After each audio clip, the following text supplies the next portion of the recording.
محمود غزنوی گزر رہے تھے تو ایک بوڑھے کو دیکھا، اس کے ہاتھ کامتے ہیں تو پھر بھی وہ زمین کھود رہا ہے اور ایک درخت لگا رہا ہے۔ تو محمود غزنوی اس بوڑھے کو دیکھ کے تو بڑے حیران ہوئے، اس کے قریب گئے۔ تو دو قسم کی سوچیں ہوتی ہیں نا، ایک یہ سوچ ہوتی ہے کہ بڑا لالچی ہے، اس عمر میں بھی یہ کیا کر رہا ہے، یہ بھی سوچ ہوتی ہے، اور ایک سوچ یہ ہوتی ہے کہ یار کتنا بھلا آدمی ہے، دیکھو اب بھی محنت کر کے گزر رہا ہے۔ سوچ ہی ہے نا، منفی کر لیں یا مثبت کر لیں۔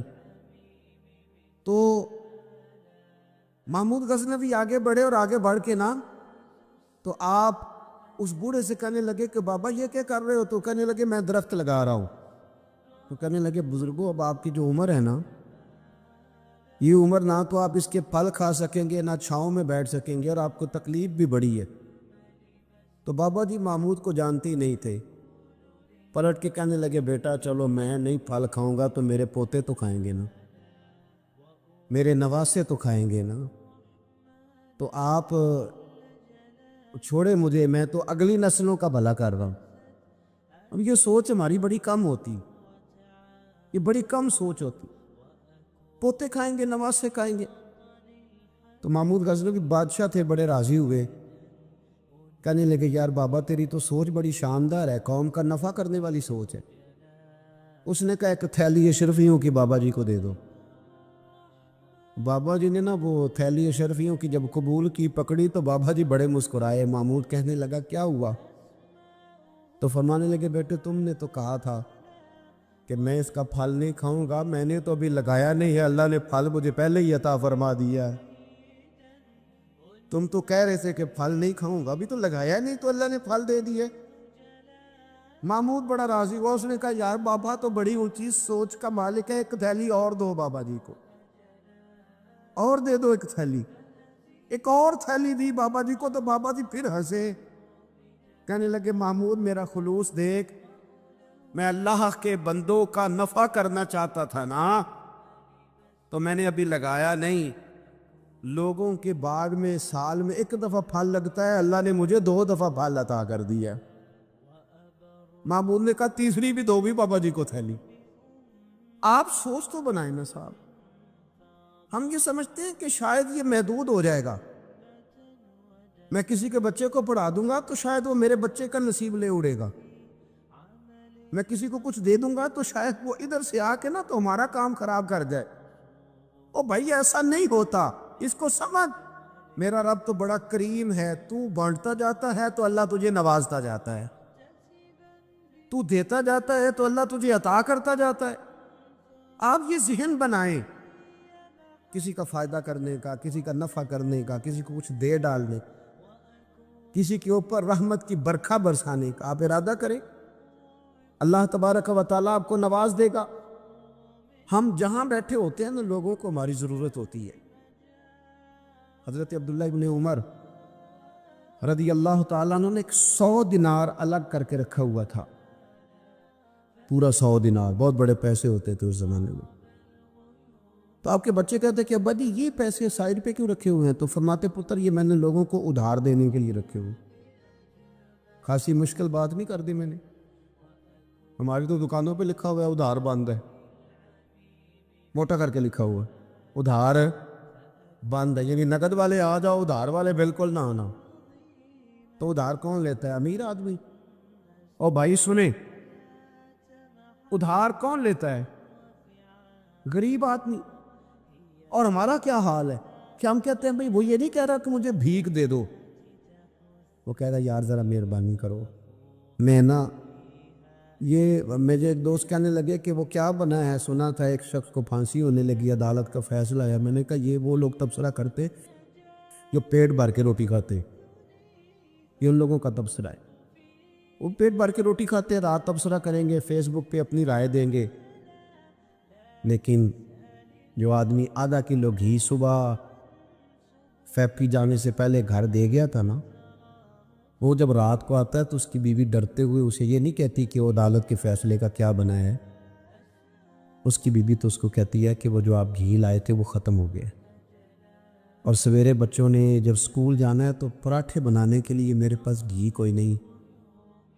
یقیناً آپ کو تکلیف ہوگی تو اب کرنا کیا ہے؟ تو میرے بھائی ان کو کہاں تبصرہ یاد رہتا ہے کہ آج نئی بات کیا ہوئی ہے تو کوئی نئی خبر سناؤ تو اور پھر سناؤ تو کوئی نمی تازی. یہ باتیں تو ان کو یاد رہتی ہیں جو پیٹ بھر کے کھاتے، جن کو پھر کوئی فکر نہیں. ان لوگوں کے یہ کام ہے، وہ کریں گے سیاسی تبصرے.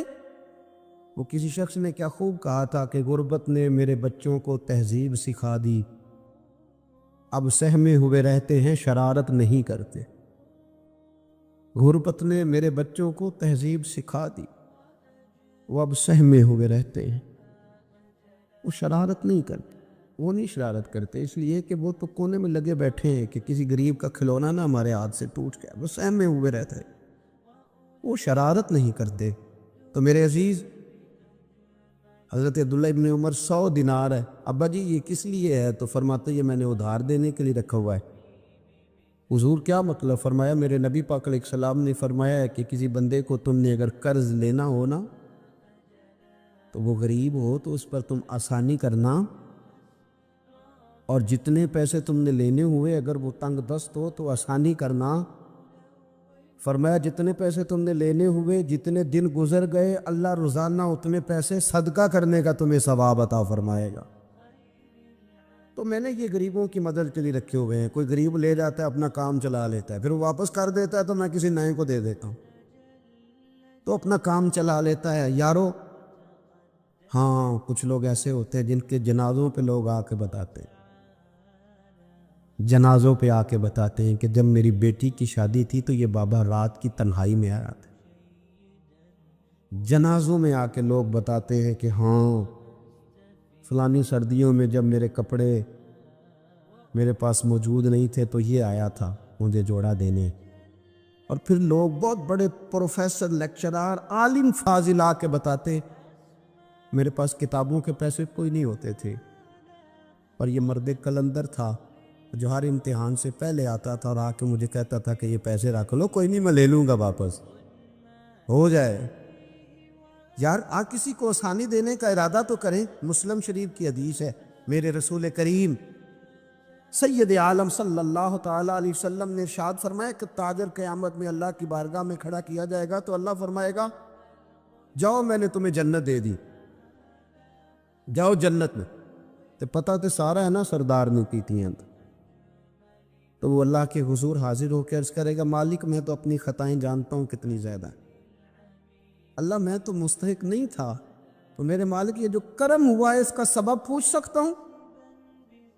سبب کیا ہے اس کرم کا، اس رحمت کا؟ تو رب کریم ارشاد فرمائیں گے کہ جب تم نے دکان پہ جو سیل مین رکھے ہوئے تھے، جب تم ان کو بھیجتے تھے لوگوں سے پیسے لانے کے لیے، کیا ریکوری کرنا کہتے کہ گرائی بھی عقید ہے، تو وہ جب تم بھیجتے تھے لوگوں کو تو کیا کہہ کے بھیجتے تھے؟ ذرا بتاؤ تو صحیح. تاجر ہے، سادہ آدمی ہے، تو وہ کہتا ہے اللہ میرے دل میں تیرے بندوں کا بڑا خیال تھا تو میں یہ کہہ کے بھیجا کرتا تھا کہ جس کے پاس ہوئے اسے لے لینا، اور جو تنگ دست ہوا نا اسے تنگ نہ کرنا، اگلی دفعہ لے لیں گے. تو رب کریم فرمائے گا تو میرے بندوں پہ آسانیاں کرتا تھا تو میں تیرے اوپر آسانی نہ کروں؟ یہ مسلم شریف کی حدیث ہے، میں آسانی نہ کروں؟ وہ تیرا یہ لفظ کہ جو تنگ دست ہے اسے وسعت دے دو، کوئی نہیں کل پرسوں ترسوں آ جائے گے. فرمایا بس اسی کی برکت سے آج میں نے تجھے جنت دینے کا ارادہ کر لیا. میں کبھی کبھی محسوس کرتا ہوں ہمارے احساسات میں تیزی کے ساتھ تنگی آئی ہے، سوچ کا دائرہ کار محدود ہوا ہے. محدود کہ ہم تھوڑے سے مذہبی لوگ ہیں نا، ہر آدمی کا اپنا شعبہ ہوتا ہے، آپ کا بھی شعبہ ہوگا. لوگ کہتے ہیں حضرت جی ٹائم دے دیں، سیالکوٹ میں فلانی جگہ پہ محفل کرنی ہے، تو میں کہتا ہوں کہ یار وہاں محفل ہوتی ہے وہیں آ جانا. کہتے نہیں ہم نے اپنی کرنی ہے. تو میں کہتا ہوں وہ کس کی ہے؟ یعنی وہ جو آپ نے اپنی کرنی ہے، یعنی اس مسجد میں آپ آئے تھے تو اب آپ اس مسجد میں بھی آئیں. تو صاحب میں آپ کے محلے میں آتا جی وہ مسجد جو تھی نا وہ جنوب والی تھی، اب شمال والی میں ٹائم دے. وہ ان کی مسجد میں آپ آئے تھے، فلانے علامہ صاحب کی، ہماری تو نہیں آئے. اور میں نے کہا یار بس کرو، مسجدیں بھی جب تقسیم ہونے لگ گئی ہیں یہ بھی تقسیم ہوگی کہ وہ اس کی اور یہ اس کی ہے. یعنی آپ اندازہ کریں کہ ہماری یہ سوچ ہے کہ اس میں بھی کہیں کوئی ایسا عنصر نہ ہو کہ کوئی اجتماعیت کہیں نظر آ جائے. اور یار ایسے تو نہ کرو. یہ ایک مذہبی اجتماع ہوتا ہے, اس کے اندر بھی لوگ کہتے ہیں کہ انتظامیہ دعوت دے گی. یہ کس کے دین کا کام ہو رہا ہے؟ اللہ اور اس کے رسول کے. تو اس کی انتظامیہ کچھ 6 بندوں پہ مشتمل ہونی چاہیے کہ ساری امت انتظامیہ ہونی چاہیے؟ لیکن ہم نے نا یہاں بھی تقسیم کر دی, یہاں بھی گروہ بندی کرنی, یہاں بھی ہمارا مزاج اور طرح کا بن گیا. اگر آپ کا دل بڑا ہو جائے, تھوڑا اللہ کے بندوں کو آسانی دے. میں کہا کرتا ہوں جنت بہت بڑی ہے میرے بھائی, مہربانی کر ذرا دوسرے کو بھی جگہ دے, وہ بھی جنت میں داخل ہو جائے. وہ بڑی وسیع ہے, تو تھوڑی مہربانی کر, اتنا محدود نہ کر اس کو, تھوڑی سی نا آسانی کر. اللہ بڑا کریم ہے, جگہ دے انشاءاللہ تعالیٰ. جو کسی اور کا مرید ہے وہ بھی جنت میں جائے گا اللہ کے فضل سے, وہ بھی جائے گا, پر تھوڑی گنجائش دے, محل لے کے وہ بھی جائے گا. نے تو بڑا محدود کر کے رکھا ہوا. میرا خیال ہے مشکل سے 25-30 لوگ ہیں اگر ہم جانے دو اپنے محلے میں سے, باقی تو سب کے لیے ہم نے بین کر دیا. خدا را یوں نہ کرے, اس سے دقت ہوگی. داتا گانجی بخش علی حجویری رحمت اللہ تعالی علیہ کشف المعجوب میں فرماتے ہیں کہ ایک شخص نہ پہاڑ کی چوٹی پہ عبادت کرتا تھا, تو لوگ اس سے ملنے کے لیے جایا کرتے تھے. تو رستے میں نا ڈھلان بڑی سخت تھی, لوگ اس کے اوپر سے جب چڑھ کے جاتے نا تو اکثر لوگ گر جاتے. اس کے دل میں ایک دن خیال آیا کہ یہ ڈھلان نہ ہوتی تو کیا ہوتا. تو رب کریم نے اس وقت کے پیغمبر علیہ السلام کو وہی فرمائی کہ اسے کہو تو میری تخلیق پہ اعتراض کرتا ہے, نہ ہوتا تو کیا ہوتا. فرمایا اسے کہہ دو کہ تیرا نام میں نے اپنے نیک بندوں کی صف سے کاٹ کر نافرمانوں کی صف میں لکھ دیا. وہ کہہ دو. اللہ کے نبی نے پیغام دیا تو وہ سجدے میں گر گیا. وہ تجھے کیا ہوا؟ کہنے لگا حضور آپ نے کہا ہے نا کہ اللہ نے میرا نام لیا ہے. میں کہاں, اور میرے رب نے میرا نام لے لیا ہے. حضور چلے, میں تو سمجھتا تھا میں کسی کھاتے میں نہیں, اللہ نے میرا نام لے لیا, یعنی میرا نام. اسے تو وجد ہو گیا. وہ پیغمبر کی بارگاہ میں عرض کرنے لگا حضور آپ میرا پیغام اللہ کے حضور عرض کر دیں گے؟ کہا ہاں میں کہہ دوں گا. تو وہ عرض کرتا ہے حضور اللہ کی بارگاہ میں یہ عرض کیجئے کہ یا اللہ میرے لیے جہنم کا فیصلہ تو ہو ہی گیا ہے,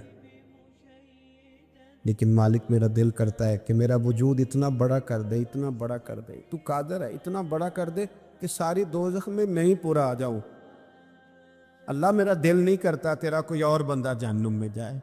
میری طبیعت نہیں مانتی کہ تیرے محبوبوں کا کلمہ پڑھنے والے, تیرے نبیوں کا کلمہ پڑھنے والے دوزخ میں چلے جائے. اللہ تو ساری دوزخ میرا وجود بڑا کر کے نہ تو بھر دے. آواز قدرت آئی, نبی سے فرما دیجئے کہ یہ اگر میرے بندوں سے اتنا پیار کرتا ہے تو میں اس سے پیار نہ کروں. اسے کہہ دیجئے اس کے گناہ بھی بخش دیے, اسے ولیوں میں بھی شامل کر لیا, اور قیامت میں یہ جس کی سفارش کرے گا اللہ سب کو جنت عطا کر دے گا. پر یہ ہے کہ پروگرام ہی نہیں ہے. اتنی محدود سوچ. تھوڑا تھوڑا پیار کریں, تھوڑی تھوڑی محبتوں میں وسعت لائیں. آپ تھوڑا شوق جمع کریں اپنا. آپ یہ مزاج بنائیں کہ مجھے اللہ کے بندوں سے محبت کرنی ہے. علامہ اقبال کہنے لگے خدا کے بندے تو ہیں ہزاروں, اور بنوں میں پھرتے ہیں مارے مارے. میں تو اس کا بندہ بنوں گا جس کو خدا کے بندوں سے پیار ہوگا. اپنے مسلمان بھائی کے لیے اپنے دل کے اندر نرمی لائیں. لوگوں کی کمزوریاں دیکھیں گے تو آپ 1 منٹ بھی کسی کے ساتھ نہیں چل سکتے, اور یہ حال میرا بھی ہے اور آپ کا بھی ہے. تو اگر کوئی ہماری کمزوری دیکھ لیتے وہ چل سکتا ہے ہمارے ساتھ. میں اکثر کہا کرتا ہوں کہ اگر ہمارے عیب کھل جائیں تو لوگ ہم سے ہاتھ نہیں ملائیں گے. اگر ہمارے اندر کی باتیں کبھی باہر نکل آئیں تو شاید لوگ ہمیں ملک بدر کر دے کہ تم اس قابل نہیں ہو کہ دھرتی پر رہ سکو. تو یارو اتنی کمزوریوں کے باوجود اگر اللہ نے ہماری پردہ پوشی کی ہے تو چل تو بھی کسی کی کمزوری کے باوجود اس کے ساتھ نیکی کر. تو بھی اس کی کمزوری. میں نے ایک ہاسپٹل میں ایک نوجوان کو دیکھا,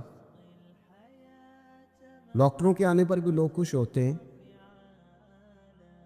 ایک دفعہ میں ایک ہاسپٹل میں بیٹھا تھا تو ایک نوجوان آیا، تو میں نے دیکھا اسے دیکھتے ہی لوگ خوش ہونے لگے، اور کوئی علامہ صاحب نہیں، صوفی صاحب نہیں، پیر صاحب نہیں، کلین شیف آدمی ہے۔ ابھی میں نے عجیب سے اس کے احوال دیکھے، وہ کسی کو کھانا دیتا، کوئی بچہ ہوتا تو اس کو ٹافیاں دیتا، کسی کو کہتا کہ وہ تیری رپورٹ آ گئی اور کچھ بھی نہیں آیا تو ایسے ہی ٹینشن لے رہا، کسی کو کوئی جملہ کہہ دیتا، کسی کو کوئی جملہ کہہ دیتا۔ وہ اپنی مستی میں آیا، آ کے چلا گیا، تو میں نے پوچھا یہ کون ہے؟ کہنے لگے کوئی بھی نہیں، ویسے اس کا شوق ہے، یہ آ جاتا ہے۔ تو میں نے کہا یہ ویسے ہی نہیں ہے، یہ اللہ کا کوئی خاص بندہ ہے۔ جو لوگ بستروں پہ مایوس پڑے ہوں، وہ جس کا چہرہ دیکھ کے خوش ہو جائیں۔ میرے رسول پاک نے فرمایا ہے کہ اگر تو نے میرے کے دل میں خوشی ڈال دی تو اللہ تجھے 60 سال کی نفل عبادت کا ثواب عطا کرے گا۔ اگر میرے مومن کے دل میں تم نے خوشی ڈال دی تو 60 سال کی نفل عبادت، بے ریا نفل، امام غزالی حدیث لائے، 60 سال کی نفل عبادت کا ثواب۔ او یارو مہربانی کرو، آؤ تھوڑا سا نا دکھ سمیٹنے کی کوشش کرے، آؤ اپنی مسکراہٹ کے اندر اپنی بہت ساری پریشانیوں کو چھپائیں، اور تھوڑا تھوڑا زخم پر مرہم رکھنے کا ارادہ کرے۔ کوئی ضروری تو نہیں نا یار کہ انسان خود غرضی کی زندگی جیے، وہ ایک چھوٹی سی دنیا بات کرے، اپنی دنیا کو بڑا کیوں نہیں کرتا؟ تو تھوڑا کر کے آگے کیوں نہیں نکلتا؟ میں کبھی کبھی ایک کار ہمارے شہر میں میرے آگے سے گزرا کرتی تھی، اس پہ لکھا ہوتا تھا خدائی خدمتگار، تجھے نا موٹا کر کے خدائی خدمتگار، تو سیدھا سادہ بندہ تھا، اللہ تعالیٰ اس کو جنت دے، وہ انتقال کر گیا۔ تو میں نے ایک دن اس کو کھڑا کر کے کہا، میں نے کہا آپ کا نام کیا ہے؟ کہنے لگا جی میرا نام ہے میاں رانجھا تے سب دا سانجھا۔ وہ میں نے کہا یہ کون سا نام ہوا؟ کہنے لگا جی میری خواہش ہوتی ہے کہ کوئی مینوں کام دسے، تو میں نا دفتروں میں ملتا ہوں اللہ کے فضل، میاں رانجھا تے سب دا سانجھا۔ لیکن میاں رانجھا واقعی سانجھا تھا، بڑے لوگوں نے گہرے آنسو بہائے اس کے جانے پر، بڑا لوگوں نے اس سے پیار کیا، بڑی لوگوں نے اس کے ساتھ محبت کی۔ سنگیو دیکھو تھوڑا کر کے اگر ہلکا پھل، یار ہمارا ہوتا ہے تعلق، ہمارا تعلق ہوتا ہے، ہمارے ٹیلی فون پہ کچھ کام ہو سکتے ہیں، ہماری طبیعت ہوتی ہے۔ بہت سارے لوگ ایسے ہوتے ہیں جو بیچارے مجبور ہوتے ہیں، اگر ہم جائز سفارش کر دیں تو ان کا نفع ہو سکتا ہے، لیکن چونکہ مزاج نہیں۔ مجھے ایک بات بتائیں دیانتداری سے کہ اگر آپ کے پاس محلے کا کوئی شخص آ تو آپ نے کہا جی نہیں میں نے کبھی کسی کو کام نہیں بتایا، تو آپ نے اس بندے کو دھتکار دیا، تو وہی مسئلہ اگر آپ کے بیٹے کا بن جائے، کر نہ دلیری، اب تو کہہ کہ میں نے کبھی کسی کو کام نہیں بتایا، تو کہہ الجھا رہنے دے بیٹے کو، تیرا پتہ چلتا ہے کہ تو بڑا خوددار ہے، نے کبھی کسی کو کام نہیں کہا، کہہ ذرا کر بات۔ میں اور آپ اس نبی کے ماننے والے ہیں، اس پیغمبر کے کہ حضرت بلال کہتے ہیں کہ بی بی کا تیل بہہ گیا تھا، زمین پی گئی تھی تو وہ رو رہی تھی، میرے رسول کا نام بھی نہیں پوچھا، غریب سی عورت ہے یہودی کی مولاد، اور یہاں کیوں کھڑی ہو، کیوں رو رہے ہو؟ عرض کرنے لگی وہ میں تیل لینے آئی تھی 4-5 دینار کا، تو وہ ایڈی میری لگی ہے کسی پتھر سے تو بہہ گیا ہے، تو زمین پی گئی ہے۔ میرے نبی پاک نے فرمایا بلال جا گھر سے پیسے لا، اسے دے تاکہ تیل خرید لے۔ اس نے تیل خرید لیا تو اس کو دیا، تو پھر رونے لگی، اب کیوں روتی ہو؟ تو کہنے لگی مار تو اب بھی پڑ جائے گی، میں غریب ہوں، تو میری مالکن کہے گی تو دیر سے کیوں آئی؟ حضرت بلال کہتے ہیں قربان جاؤں وہ نبی جن کے استقبال کے لیے 70 ہزار فرشتے معراج کی رات آسمان کے دروازوں پہ کھڑے رہے، وہ پیغمبر جن کی زیارت کے لیے انبیاء دعائیں مانگیں، وہ محبوب جن کو اللہ پیغام دے دے کہ محبوب آجا، رب تیری ملاقات کا شوق رکھتا ہے، وہ محبوب فرمانے لگے چل نہ بتا تیرا گھر کہاں ہے، میں تیری سفارش کر کے آتا ہوں۔ تو حضرت بلال کہتے ہیں سادے کپڑے، کوئی جانتا نہیں، کوئی نام نہیں، پرانا سا دوپٹہ، بی بی آگے اور مدینے والے رسول پیچھے وہ سارا مدینہ گزار کے لے گئی۔ تیری صورت تیری سیرت زمانے سے نرالی ہے، اور تیری ہر ایک ادا پیارے ادائے بے مثالی ہے، کہتے لے گئی وہ سارا کچھ گزار کے، اور یہودن کے دروازے پہ لے کے چلی گئی۔ حضور کو تھوڑا ہی عرصہ ہوا تھا مدینہ شریف تشریف لائے، دروازے کو دستک دی، وہ باہر آئی، تو محبوب نے بس نہ یوں آنکھیں ذرا اٹھائیں تے پہلی نظری لٹ لے ماہی تیرے ہار شنگارا، قاتل نین تے ناگن زلفاں پئیاں مارن دوروں ہی ماراں تے کسے نو کول نہ پھٹکن دتا تیرے حسن دے پہرے داراں، آزم تو کلہ ہی نہیں ہے تے ہوئے پھر قتل ہزاراں، ایک دفعہ نظر اٹھائی پھر نظر مبارک جھکا لی، فرمانے لگے یہ تیری ملازم ہے؟ کہا میری ہے۔ کہ اس کی غلطی کوئی نہیں، بیچاری کو تیل گر گیا تھا، نیا خریدتے دیر ہو گئی، اسے کچھ کہنا نہ۔ بی بی کہتی ہے ڈاڈی میں ابھی بڑی تھی پر حضور آ گئے، میں جانتی بھی نہیں تھی، پر میں نے کہا حبیب میں کچھ بھی نہیں کہوں گی۔ رسول کریم یہ بات کہہ کے واپس لوٹے تو مالکن ملازمہ دونوں دیکھنے لگی کہ یہ کون تھے۔ وہ سنا کے سخن اور دکھا کے پھبن، سب پھوک گئے مورا تن من دھن۔ یہ کون تھے؟ اتنے جملے کہہ کے چلے گئے۔ حضرت بلال کہتے میں پیچھے تھا تو اس نے میرا پلو تھام لیا، کہنے لگی غلام یہ کون تھے؟ تو کہا نہیں جانتی، یہی تو رسول کریم ہے۔ دوڑ کے حضور کے قریب گئی اور جا کے کہنے لگی محبوبہ دروازے تک آئے ہو تب کرم فرماؤ نہ، ہمیں کلمہ ہی پڑھاتے جاؤ، نے تو یہ انداز ہی پہلی دفعہ دیکھا ہے۔ کسی نے کہا تھا کہ الجھے ہوئے لوگوں سے گریزاں نہ ہوا کر، اور حالات کی قبروں کے یہ کتبے بھی پڑھا کر، ہر وقت کا ہنسنا تجھے برباد نہ کر دے، تنہائی کے لمحے ہوں تو کبھی رو بھی لیا کر۔ کبھی اکیلے میں نا رونا بھی چاہیے، یہ جو رونا ہوتا ہے نا، رونا دل دی میل گواوے، نالے وچھڑے یار ملاوے۔ آپ یقین کریں زندگی گزر گئی لوگوں کی روتے پر دنیا داری کے لیے، گھر کے حالات کے لیے، اپنی عزت کے لیے۔ کاش کبھی رب کے لیے بھی روئے ہوتے، کبھی اس کے خوف میں روئے ہوتے۔ نبی پاک علیہ السلام کے صحابہ پر نہ خوف طاری تھا اللہ کا، اور وہ خوف غلبہ کرتا تھا، باتوں میں نہیں، تقریروں میں نہیں، نشستن گفتن برخاستن نہیں، لوگوں کو دکھانے بتانے کے لیے نہیں، اپنے دنیاوی معاملات کو بہتر کرنے کے لیے نہیں، بلکہ رب کا خوف ان لوگوں پر طاری ہوتا تھا۔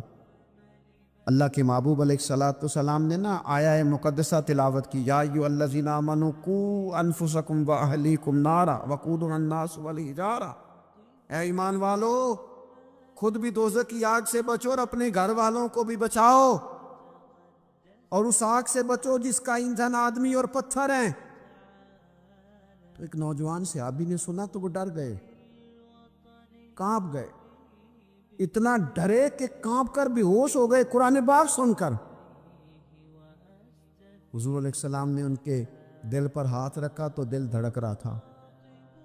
حضور فرمانے لگے پڑھنا کلمہ لا الہ الا اللہ محمد الرسول اللہ صلی اللہ تعالیٰ علیہ وسلم۔ صحابہ نے عرض کی یا رسول اللہ صلی اللہ علیہ وسلم جی ہم سے سبقت لے گیا۔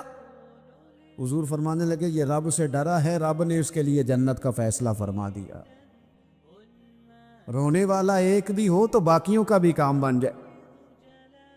ایک ہو نا جس کی آنکھوں میں آنسو، کوئی یار کے لیے روئے، کوئی محبوب کے لیے روئے، کوئی حضور کے مدینے کے لیے روئے، کوئی بیت اللہ کی حاضری کے لیے روئے، کوئی اس لیے روئے کہ رب راضی ہو جائے، کوئی اس لیے روئے کہ وہ کرم نوازی کر دے، کوئی اس لیے روئے کہ وہ مجھ سے حساب نہ مانگ لے۔ اگر طبیعت نے یہ بات، نبی پاک صلی اللہ تعالیٰ علیہ وآلہ وسلم تقریر فرما رہے تھے، حضور گفتگو کر رہے تھے، محفل میں بیٹھے ہوئے صحابہ میں سے ایک بندہ رو پڑا، اللہ کے پیارے رسول صلی اللہ تعالیٰ علیہ وسلم نے اس ایک شخص کے رونے پر ارشاد فرمایا اگر آج تمہارے درمیان وہ تمام مومن موجود ہوتے جن کے گناہ پہاڑوں کے برابر ہیں تو اللہ تعالیٰ اس بندے کے رونے کی برکت سے سب کے گناہوں کو معاف فرما دیتا۔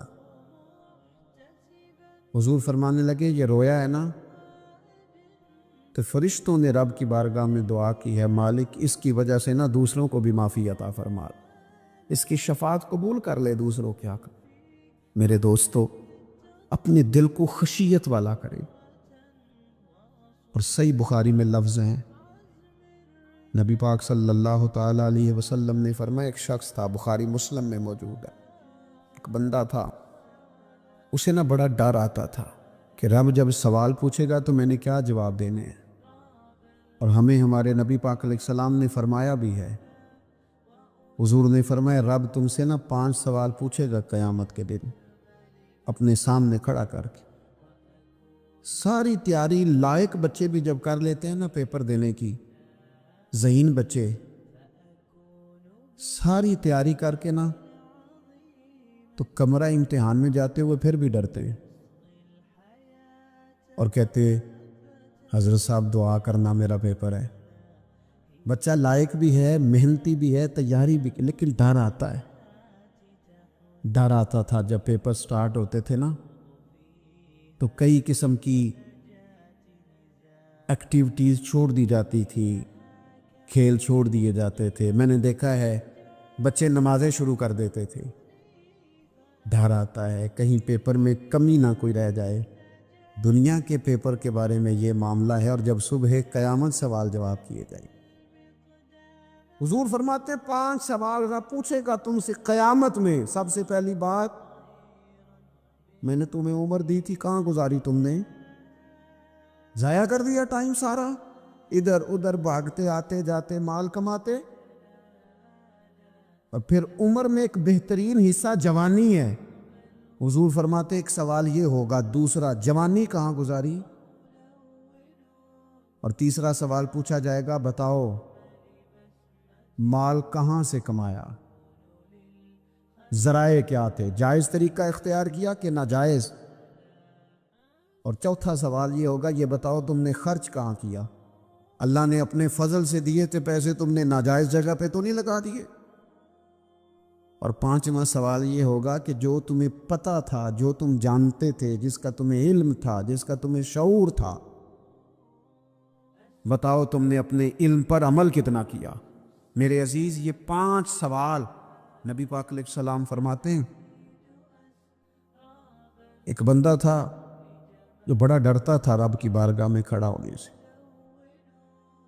اتنا ڈرتا تھا کہ خوف طاری ہو گیا، اس پر خشیت پیدا ہو گئی۔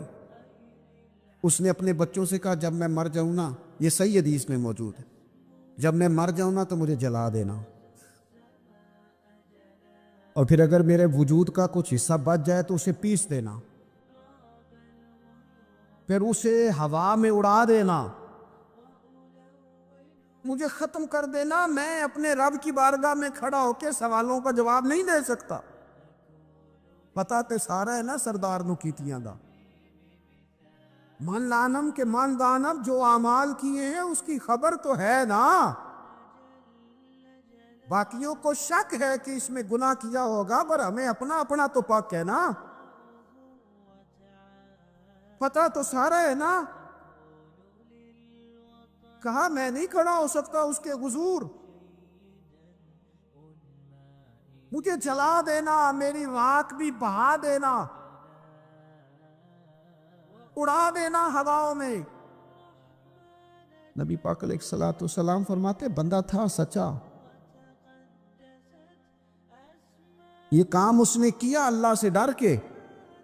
کریم محبوب علیہ السلام فرمانے لگے اللہ تعالیٰ نا قیامت کے دن ذرات کو حکم دے گا کہ اس کے وجود کے ذرے جمع کرو، اس کا وجود جمع کیا جائے گا، جس رب نے پہلے بنایا ہے وہ دوبارہ بنانے پر بھی قادر ہے۔ اس کے ذرات کو جمع کر کے گوشت پوشت دے کے وجود دے کے کھڑا کر کے اللہ پوچھے گا بتا یہ کام کرنے کا تجھے کس نے کہا؟ عرض کرے گا مالک میں ڈر گیا تھا نا، تیری بارگاہ میں کھڑا ہوں، سوالوں کے جواب دوں، یہ کام مشکل تھا، میں ڈر گیا۔ تو نبی پاک صلی اللہ تعالی علیہ وسلم فرمانے لگے، رب فرمائے گا فرشتو یہ میرا بندہ نہ سچ کہتا ہے، یہ واقعی مجھ سے ڈر گیا تھا، گواہ ہو جاؤ میں نے اس کے لیے جنت کا فیصلہ کر دیا۔ اپنی طبیعت میں، اپنے مزاج میں، اور یہ خوف خدا گھر سے شروع کریں، بیوی سے گفتگو کرتے بھی اللہ سے ڈریں، ماں باپ کے حقوق ادا کرتے بھی اللہ سے ڈریں۔ اگر اللہ نے آپ کو وسعت دی ہے، بہن بھائی کمزور رہ گئے ہیں، تو اللہ سے ڈریں اس مسئلے میں۔ اگر اللہ تعالیٰ نے آپ کو کسی شخص کے اوپر حاکم بنایا ہے، کوئی آپ کا ملازم ہے، کسی شخص کو آپ کے پاس ڈیوٹی کرنا پڑتی ہے، تو اس کے بارے میں اللہ سے ڈرے۔ میرے نبی پاک علیہ السلام نے اپنے ظاہری وصال کے وقت جو وصیتیں فرمائی تھی، فرمایا تھا عورتوں کے بارے میں رب سے ڈرنا، اپنے غلاموں کے بارے میں، ملازمین کے بارے میں رب سے ڈرنا، اور آپ کے پاس، میرے پاس جو امانتیں ہیں ان امانتوں کے بارے میں رب سے ڈرے۔ اور ہمارے پاس جو دین کی امانت آئی ہے، ہمیں جو نبی پاک کا امتی بنایا گیا ہے، ہمیں جو کہا گیا ہے کہ تم رسول اللہ صلی اللہ علیہ وسلم کے اعلیٰ اخلاق پہ عمل کرنا، تو ڈرو نا اس بات سے۔ اتنے عظیم رسول کے امتی ہو کر ہمارے حالات کیا ہیں، ہماری کیفیات کیا ہیں؟ ہمارے صوفیاء فرماتے ہیں کہ کسی بندے کے دل میں نا، وہ کہتے ہیں نا لوگ کہ بریک ٹھیک کر لو تو پھر گاڑی روڈ پہ چڑھا لو، پھر خیر ہے، جہاں بھی موقع آئے گا اس کی بریک لگے گی۔ پھر لوگوں نے ایک اور آسانی کی ہے، میں نے دیکھا ہے، کچھ ایسی گاڑیاں آئی ہیں جن کی بریک نہیں لگانی پڑتی، انہوں نے ایسا اس میں سسٹم فٹ کر دیا ہے کہ گاڑی کے سامنے کوئی چیز آتی ہے تو اس کی بریک خود بخود لگ جاتی ہے۔ وہ کہتے ہیں بغیر بریک کے گاڑی روڈ پر چڑھانی نہیں، بریکیں ٹھیک کرو پھر چڑھا لو۔ صوفیاء فرماتے ہیں کہ تم اگر چاہتے ہو نا کہ انسان جرم نہ کرے، خطا نہ کرے، لوگوں کو تنگ نہ کرے، تو اسے سوسائٹی کے اندر بھیجنے سے پہلے اس کے دل میں اللہ کا خوف پیدا کر دو۔ اگر اس کے دل میں تم خدا کا خوف پیدا کر دو گے، پھر تم اسے جہاں بھی چھوڑ دو گے وہ کوئی نقصان نہیں کرے گا۔ لیکن اگر خوف خدا نہیں نہ ہوگا، اگر اللہ کا ڈر نہیں ہوگا، پھر وہ لوگ دیکھتے ہیں کہ لوگوں کو کیسے مطمئن کیا جائے، لوگوں کی آنکھوں میں دھول کیسے جھونکی جائے، وقتی طور پر ایسے پروگرام بنا لیے جائیں جن سے لوگ مطمئن ہو جائیں، تھوڑا سا لوگوں کو موٹیویٹ کر دیا، کوئی تھوڑا سا بتا دیا، کوئی تھوڑا ریلیف دے دیا، کچھ تھوڑی سی ایسی کہانی بنا دی جس سے ووٹر مطمئن ہو جائیں۔ لیکن فی نفس سے ہی بندہ نیک کب ہوتا ہے؟ میرا رب فرماتا ہے ان الذین یخشون ربہم بالغیب، وہ لوگ جو اپنے رب سے ڈرتے ہیں پر بن دیکھے ہی ڈرتے ہیں۔ ان الذین یخشون ربہم بالغیب لہم مغفرۃ واجر کبیر، قربان جائے۔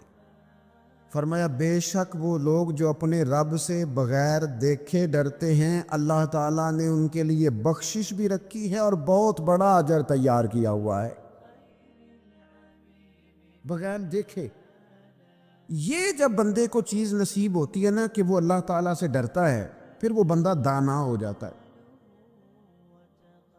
پھر وہ بندہ معاملہ فہم ہو جاتا ہے، وہ بندہ سمجھدار ہو جاتا ہے۔ قرآن مجید نے کہا یا ایھا الذین آمنوا ان تتقوا اللہ یجعل لکم فرقان۔ میرا دل کرتا ہے کہ امت مسلمہ اس آیت کو یاد کر لے۔ رب فرماتا ہے اے ایمان والو، اگر تم اللہ سے ڈرو گے نا تو اللہ تعالیٰ تمہیں حق اور باطل میں تمیز کرنے کی قوت عطا فرما دے گا۔ تم اپنے دل میں رب کو جواب دینے کا تصور پیدا کرو، اللہ تمہارے فیصلے درست کرا دے گا۔ اور میرے نبی پاک صلی اللہ تعالیٰ علیہ وسلم نے فرمایا یہ جو اللہ کا خوف ہے نا، یہ حکمت کی بنیاد ہے، یہ دانائی کی بنیاد اللہ کا خوف ہے، یہ بنیاد ہے، اس کی وجہ سے لوگ دانا ہوتے ہیں۔ اگر وہ رب کریم سے ڈرنے لگے تو اللہ انہیں بصیرت کی روشنی دے گا۔ کیوں فیصلے درست تھے سارے سیدنا صدیق اکبر کے؟ اس لیے درست تھے کہ ان کے دلوں میں رب کا خوف موجود تھا۔ ہاتھوں سے نکل گئے بڑے لوگ، بڑی چیزیں نکل گئی. ہماری تیاری ہے سب کی، وہاں جانے سے کسی کو مفر نہیں اور کسی کو مکر نہیں. جانا ہے اپنی زندگی کے اندر خشیت الہی. کچھ کام فقط اس لیے چھوڑ دیں، کوئی ہمیں روکنے والا نہیں، ٹوکنے والا نہیں، منع کرنے والا نہیں، دیکھنے والا نہیں. اس لیے چھوڑ دو کہ میرا رب نہ ناراض ہو جائے. کسی کی ہمیں مجبوری نہیں، کسی کی ہمیں پابندی نہیں، کوئی کسی کی طاقت نہیں ہمیں کہہ سکے. لیکن کچھ کام فقط اس لیے شروع کر دو کہ میرا اللہ راضی ہو جائے، میرے محبوب پاک اس سے خوش ہو جائیں.